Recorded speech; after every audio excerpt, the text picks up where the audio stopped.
I think people are paying attention to vaccines. You know what I mean? Doing more audits, scheduling things properly. So then if you do, let's say you do have a PD site that needs their flex combo, maybe schedule that on a Friday so they know that they're going to be down Saturday, Sunday, no matter what, and then they're not going to schedule it until Monday. That's just proper planning. You know what I mean? Like we can all agree upon that. That's the right thing to do. Is that what everybody's doing? I don't know. You know what I mean? But it seems like people are really paying attention to their health and trying to schedule things properly. If you're using an outside crew, let's make sure that they're clean coming in, they're clean going out.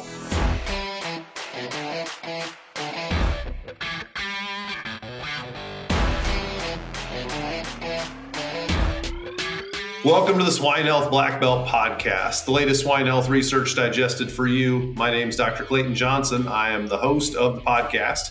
And joining me in our podcast studios this week is Aaron Juergens. Aaron is in swine management, and Aaron is a veteran of the podcast. I think, Aaron, is this number 3, episode number 3? Yeah, going on number 3 here. Yeah, this has been fun. It seems like we get done with one and another year rolls by, and here we are again. Well, you always do a great job, Aaron, of giving us some perspective from the field. Before we dive into that, and I got some specific questions for you on biosecurity and disease, but before we dive into that, give the audience a little background. Maybe they've heard the first two, but remind them on who you are. Yeah, so I'm Aaron Juergens. I'm from Carroll, Iowa, West Central Iowa here, and I grew up in livestock production. So, my family's been involved in livestock production since the late 40s. So, kind of grew up through the feed mill system and, had a fair to finish swine. So, have a pretty broad background on how things work. So, currently now I work with producers and integrators on just basically swine management, helping guys take care of barns, power washing. Basically I just call it step one production. We're the ones that are taking care of the loading, the washing, the vaccines, everything that needs to be taken care of on a, every daily basis, So just basically just the simple steps up front. So, and that's what we do every single day. So a full value relationship starts with understanding your business. And Elanco knows growing the healthiest pig requires focus on every segment of production. Through continuous innovation, trusted solutions, and actionable insights, Elanco is invested in helping you achieve the full value of every decision. Their portfolio offers solutions that manage disease challenges, minimize variation, and mitigate mortality to optimize pig health.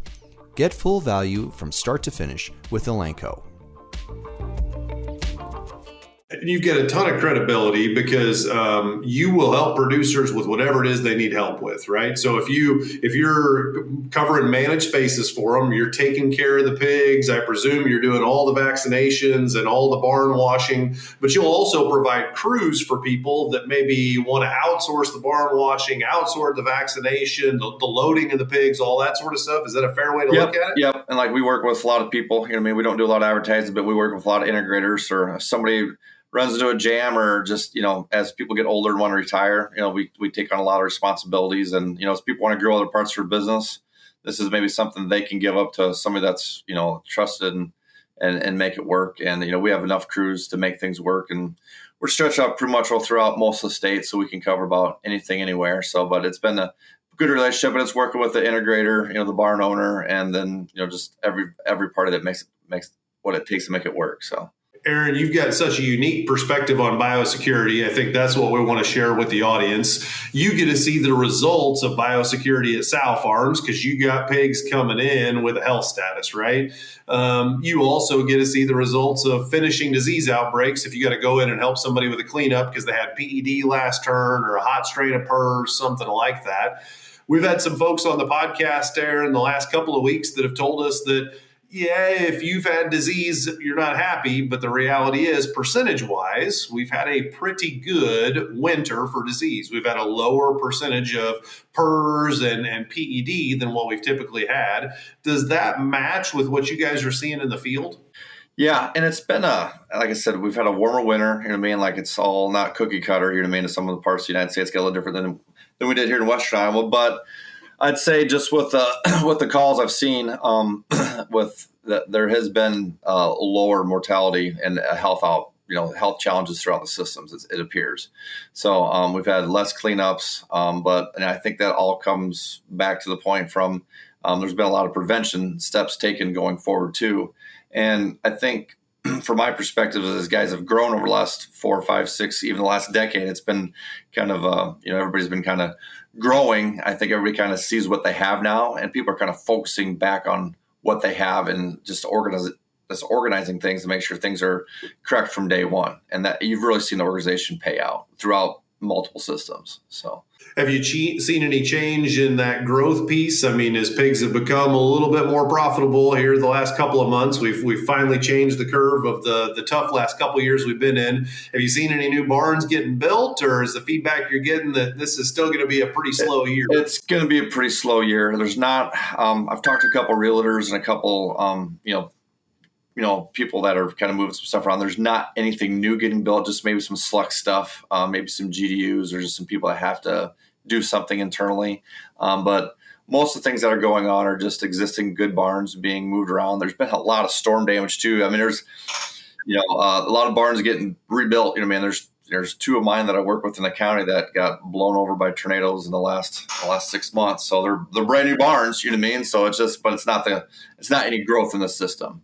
So, but it's going to be a while, I think, until you see some substantial growth. I mean, where people are build barns. And I mean, at $1 million for 2,500 at 7.5% interest, it takes a lot. I mean, you're talking 40% cash down to even make it break even. So it just doesn't appear that it makes sense unless it's something that you must have within your system. But there's plenty of barns out there. There seems that the space is lightening up a little bit. We're coming to that June period, so you're going into the December marketing. So I don't think people are chasing pigs as much as they should. But things will transition as we roll through into the next couple months. So you mentioned people are focused more on their internal process, their biosecurity. What are you seeing for requests? What are you seeing for people that are saying, hey, I want your vaccine crew to come in, but here's the new biosecurity rules of engagement?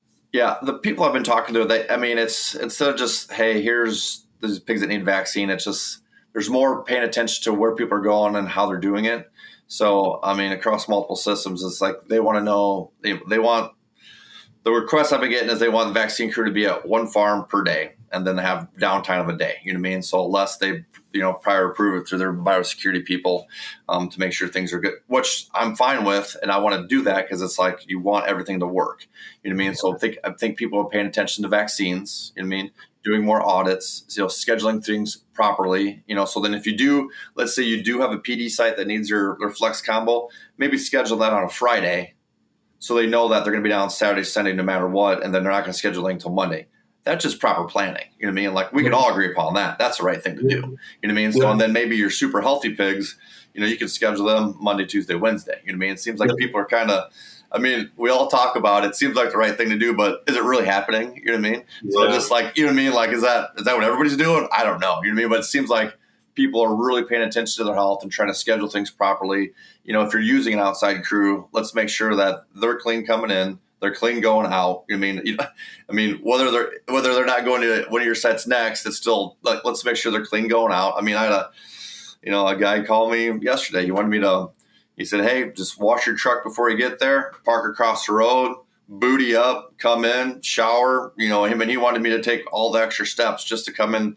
It was 10,000 pigs and, he wanted it proper and he wanted me there on a Monday. And, he's like, he was very specific and this was just a grower, for an integrator. He was taking it to the extra step and I don't mind it. What's a $10 car wash and throwing some booties on and walking across the road? Are you really asking too much? I don't think so.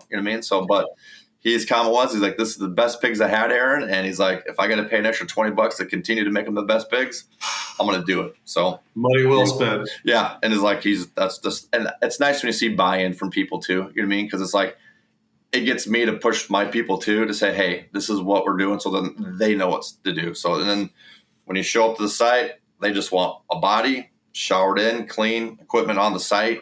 And they're there to work with the equipment that's there. And that's the proper procedure. You know what I mean? So it's good to see when you get buy-in from multiple levels of the system. So, and we do a lot of day one stuff. So it's nice to see that, we're the ones that, are seeing everything from day one. So. Yeah. You mentioned the vaccines and scheduling based on the health status, and that's a no-brainer, right? Because that vaccine doesn't have to be given on Wednesday to those pigs. It has to be given about this week, right? But We got flexibility with scheduling to figure that out. What about on loading pigs? That one is a little bit different where they got to go to this packer on this specific day. Have you seen anything creative there? And it's nice to see that too. You know what I mean? This is something, it's sometimes it's not always perfect, but I think when guys know what they got. I mean, I don't know how many dollars you're spending on diagnostics, but when you got the diagnostics, what do you do with it? So it's nice seeing that, like if you're doing nursery transfers or double stock transfers, that if there is a health challenge, that they're being done at the end of the week. So, and I see the schedule. I see it says, there's a health challenge group coming up. It'll have an orange up next to it. And then it'll say bake after that. You know what I mean? But they're moving the health challenge pigs at the end of the week. So that way the load crews, the trucks ain't being typhoid Mary. They're getting washed clean.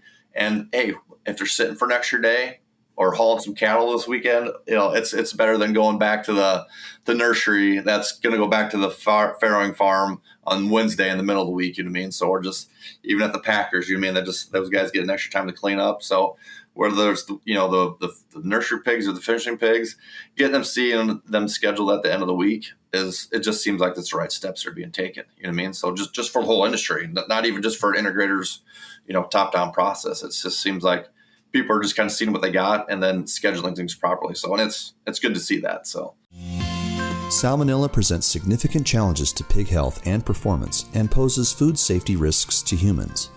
As the first and only vaccine offering live attenuated strains of both Salmonella cholerae and Typhimurium, Enterosol Salmonella TC from Boehringer Ingelheim protects pigs against both serotypes with a single oral dose. Talk to your Boehringer Ingelheim representative to learn more.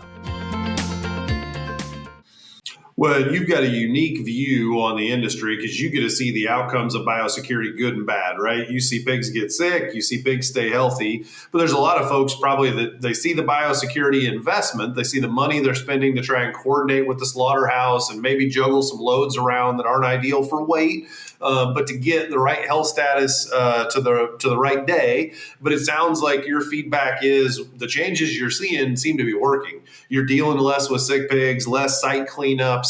And so for those out there that are making those investments and going through that hassle, I don't want to put words in your mouth, but it sounds like you're saying thumbs up, those changes are positive and it's making it better. Yeah. And like I said, it's just scheduling doesn't cost more money, you know what I mean? So it's not like they're have to have a special trailer or special anything else. You just, hey, instead of scheduling these loads on Wednesday, let's do them Friday, you know what I mean? So we're just, if they got to roll into Saturday, then let's do it Saturday. Then it gives everybody plenty of time to clean up. And same thing with the vaccine crews, whether they're going there Wednesday or Friday doesn't really matter to them. So as long as it hits a time frame and they can do that, and then even just more people. I think just there's a lot of people in the right places, managers doing audits and then making sure things are verified being done.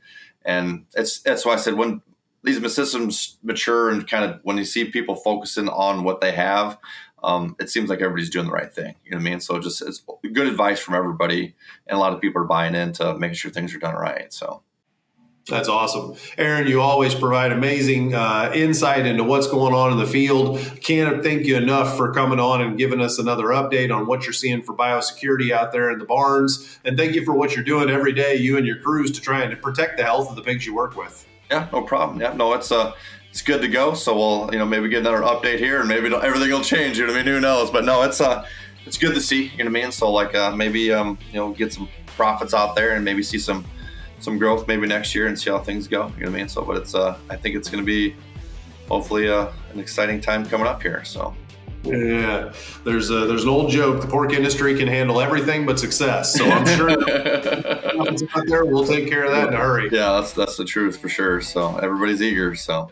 Well, Aaron, appreciate you coming on, and to our audience, thank you very much for joining Aaron and I for this week's discussion. If you haven't visited the website, please go check out our website at theswinehealthblackbelt.com. If you haven't subscribed to the podcast, please go ahead and do so that you catch up on our episode next week. For Aaron Juergens, I'm Clayton Johnson. This has been the Swine Health Blackbelt Podcast, and we wish you a great rest of your day.